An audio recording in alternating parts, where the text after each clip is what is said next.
أعوذ بالله من الشيطان الرجيم.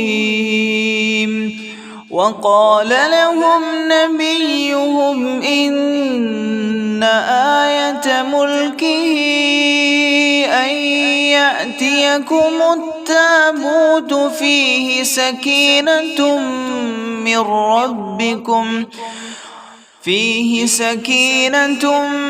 من ربكم وبقية مما ترك آل موسى وآل هارون تحمله الملائكة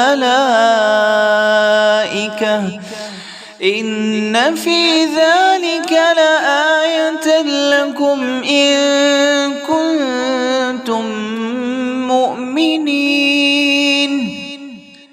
ثم أنزل الله سكينته على رسوله وعلى المؤمنين وأنزل جنودا لم تروها وعذب الذين كفروا وذلك جزاء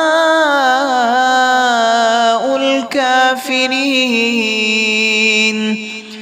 إلا تنصروه فقد نصره الله إذ أخرجه الذين كفروا ثاني اثنين إذ هما في الغار إذ يقول لصاحبه لا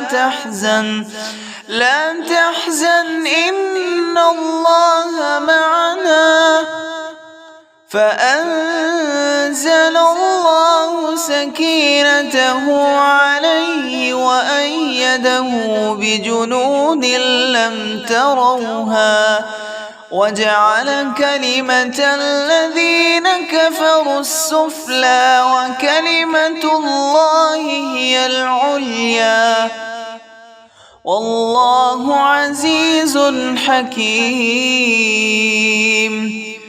هو الذي أنزل السكينة في قلوب المؤمنين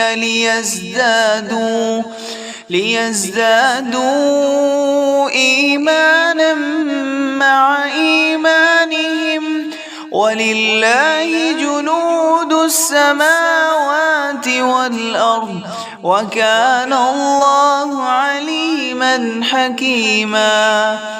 لقد رضي الله عن المؤمنين إذ يبايعونك تحت الشجرة فعلم ما في قلوبهم فأنزل السكينة عليهم وأثابهم فتحا قريبا. إذ جعل الذين كفروا في قلوبهم الحمية حمية الجاهلية فأنزل الله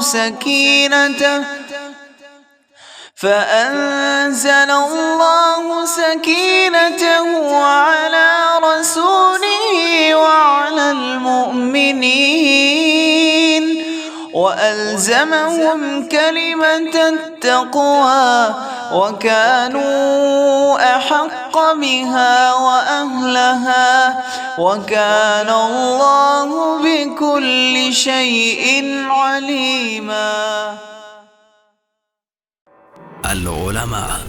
उलमा व अवाम में हाइल खलीज दूर करने की एक मुनफरिद काविश।